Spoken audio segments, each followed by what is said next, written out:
Septième capsule. Alors, on continue notre voyage sur les fondements du yoga. La dernière fois, on avait parlé de l'ignorance et je vous avais dit que cette ignorance, elle avait mis au monde, elle portait en elle 4 enfants qu'on appelle les enfants d'Avidya, les enfants de l'ignorance. Peut-être juste faire une petite mise au point par rapport à ce qu'on appelle ça les kleshas, les 5 kleshas. Donc, la mère et ses 4 enfants.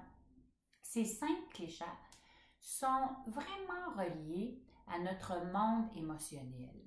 Alors, plus tu es émotif, plus tu cours de chance d'être pris ou prisonnier de ces 5 causes de souffrance.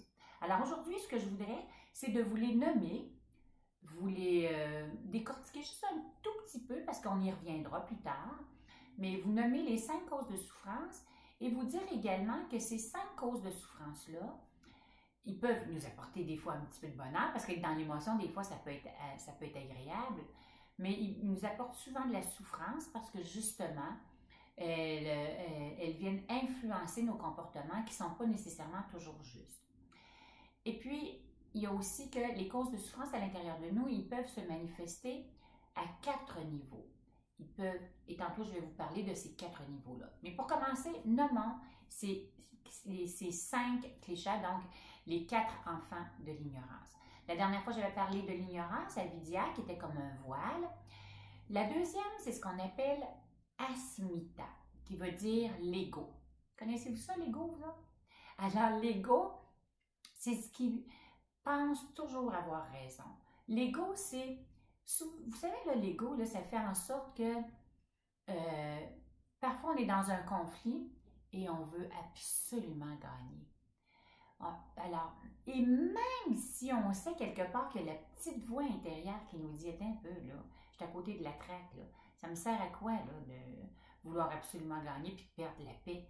Mais c'est plus fort que nous. L'ego, c'est fort et ça veut vraiment gagner. Alors, ce qu'on dit ici par rapport à l'ego, c'est les 5 causes de souffrance sont nommées, l'ignorance, l'ego, les désirs. Alors, asmita, l'ego, c'est le sentiment du je, me, moi.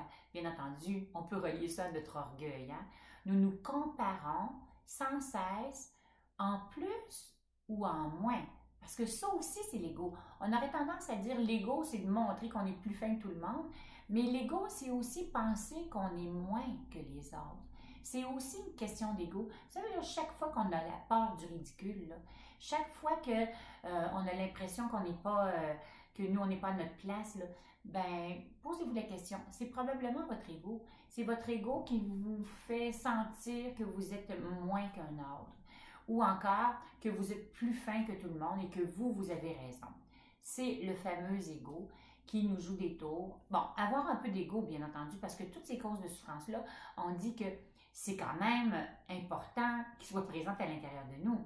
Vous n'avez pas d'ego, ben, vous ne ferez jamais attention à vous, dans le fond, parce que l'ego, c'est notre personnalité aussi.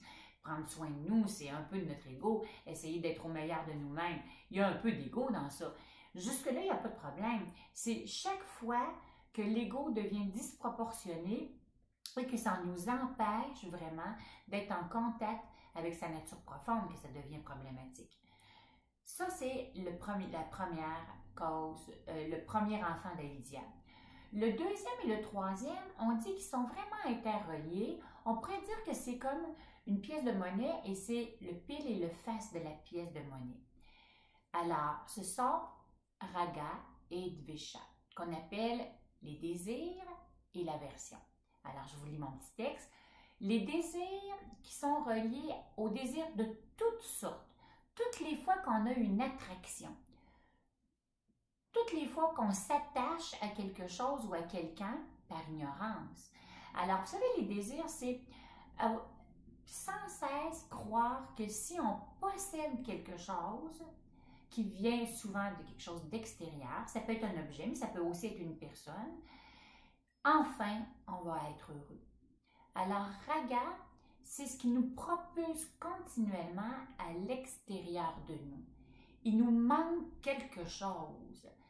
Et ça, souvent, ça fait en sorte que c'est comme des... Vous savez, les fameuses poupées russes, là? Une petite poupée poupée, enveloppée d'une autre poupée, avec une autre poupée, une autre poupée, une autre poupée. Fait que souvent, les désirs, c'est ça. C'est que on pense que quand on va enfin avoir la deuxième poupée, ça va être fini. Mais aussitôt que la deuxième poupée arrive, hop, pas longtemps après, une troisième poupée s'installe. Alors, les désirs, ça nous fait se déconnecter de nous-mêmes en pensant qu'à l'extérieur de nous, avoir un plus gros compte en banque, avoir une plus grosse maison, avoir enfin l'amour de nos rêves, avoir enfin la job de nos rêves, avoir enfin notre retraite. Alors tout ça, ce sont des désirs qui font en sorte qu'on s'imagine que l'extérieur va combler l'intérieur. Et l'autre côté de la médaille, c'est exactement son opposé, qu'on appelle dvesha, qu'on appelle aussi l'aversion. On dit dans dvesha l'aversion, la répulsion, la haine. On se met à détester, à cataloguer, à critiquer et nous rejetons, c'est toujours par ignorance. Alors, chaque fois, puis souvent, ça peut être une réaction à raga. Alors, si, admettons, vous avez juste à penser à une relation amoureuse. Admettons, vous avez eu une relation intense, passionnée avec quelqu'un, et là, c'était l'amour fou. Et pour une raison X, après quelques jours, quelques semaines, quelques mois, quelques années, la relation se termine. Alors, regardez bien, ça se pourrait que l'intensité de la passion qu'il y a eu, ça se transforme en colère ou en haine aussi intense que ce que vous avez vécu. Alors, l'aversion, c'est de se réfugier dans sa peine ou dans sa colère ou dans sa haine pour se réfugier à quelque chose à l'intérieur de nous et penser que tout ce qu'il y a à l'extérieur, c'est mauvais. Tout ce qu'il y a à l'extérieur, ça peut nous apporter que de la souffrance. Alors, dvesha, c'est vraiment refuser le monde extérieur en croyant vraiment que ça va juste nous causer du malheur. Alors, quand on a souvent eu des expériences douloureuses, on voit ça parfois des gens qui ont eu une peine d'amour qui disent « c'est fini pour moi, j'aurai plus jamais de relation, c'est fini, je fais une croix là-dessus ». C'est dommage parce que dans la vie, tout bouge et tout change. Et puis, je pense que les relations, ce sont juste des opportunités d'apprendre, de grandir, d'évoluer, d'aller plus loin.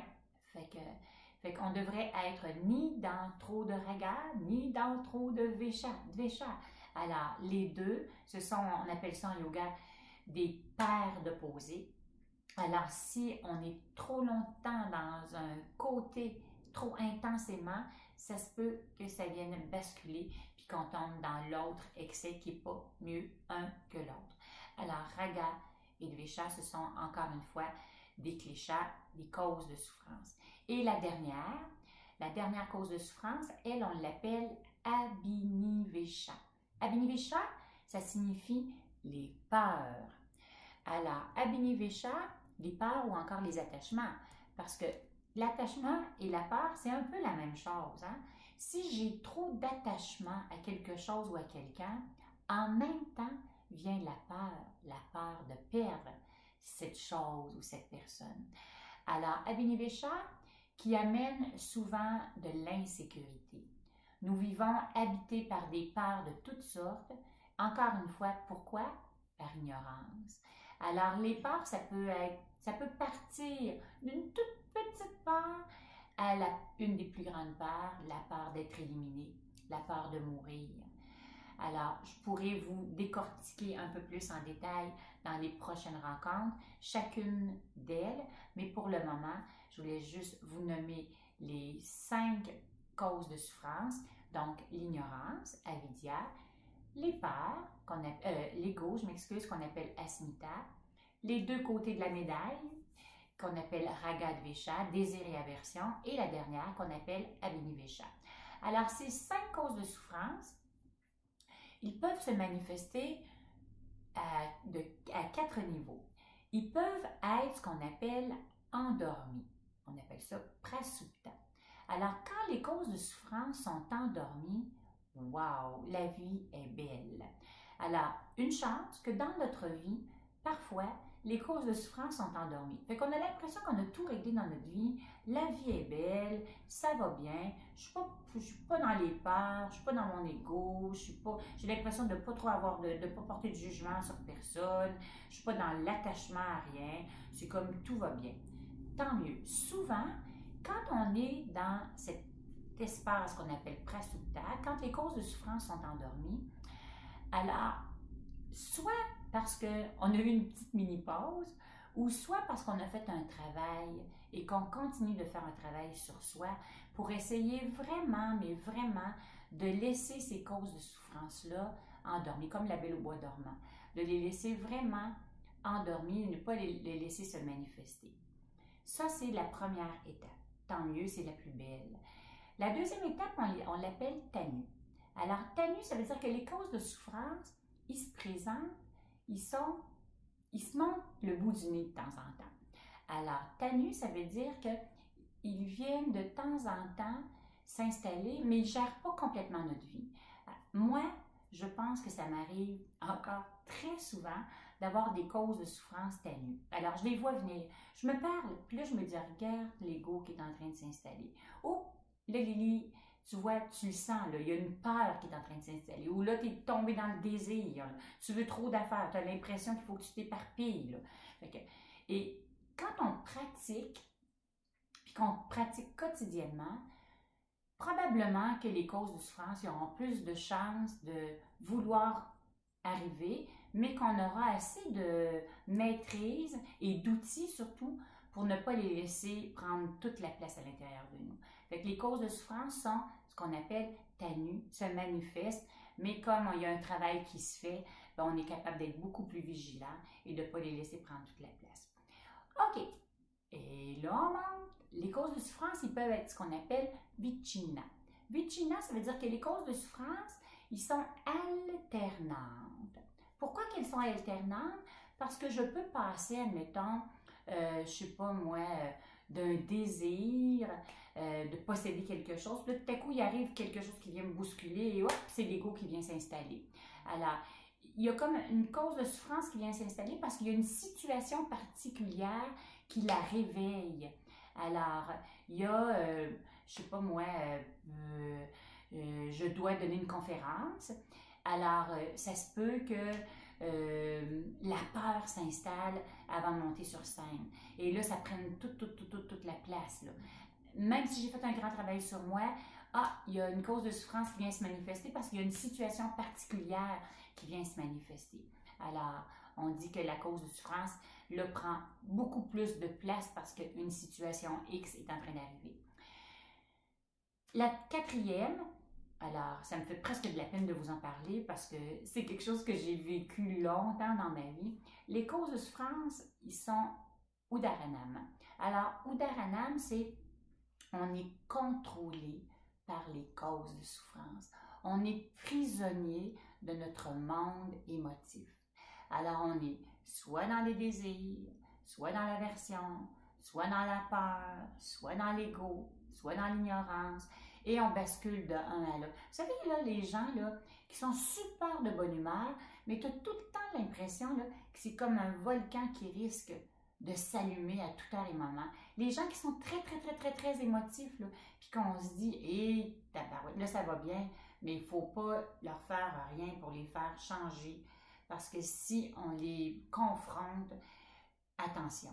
Fait, les causes de souffrance, ils sont ce qu'on appelle Udaranam. On est géré par nos émotions. Et c'est ça qui prend toute la place dans notre vie. Alors, c'est essoufflant pour nous, mais je vais vous dire que c'est très essoufflant aussi pour les gens autour de nous.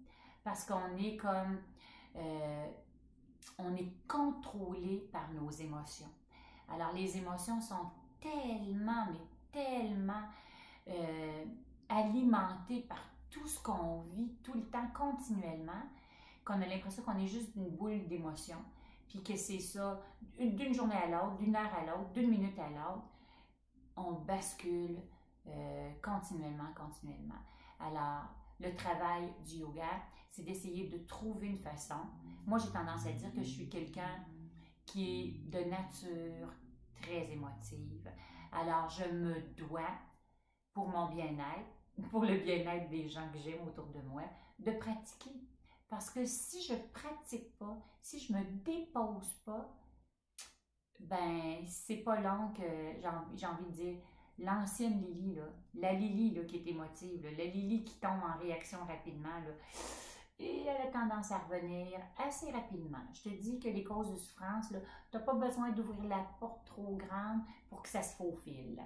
Alors, tout le travail, c'est de venir laisser vraiment les causes de souffrance être du moins tenues, petites, pour qu'on ait des outils pour les voir venir, pour être capable vraiment de faire un travail sur eux. La beauté, c'est si je travaille là-dessus, je travaille là-dessus, je travaille là-dessus et que j'essaie vraiment de ne plus être prisonnière de mes clichés, il y aura probablement un ménage qui va se faire, puis il y aura de moins en moins. C'est comme un jardin l'hiver, un jardin pas l'hiver, l'été, un jardin l'été.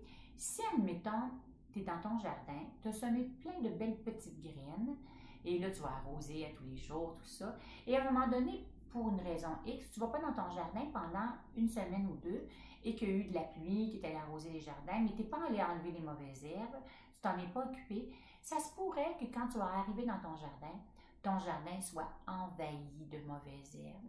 Bien, c'est exactement ce qui se passe à l'intérieur de nous. Si on n'est pas prudent, puis qu'on ne fait pas attention, puis qu'on fait pas de travail sur nous, alors on va se faire envahir par les mauvaises herbes. Les mauvaises herbes étant les fameuses causes de souffrance. Alors, on a avantage à aller nettoyer notre jardin à tous les jours pour aller enlever les mauvaises herbes qui ont tendance à vouloir venir s'installer. C'était ma rencontre de fondement du yoga. Alors, au plaisir, à la prochaine!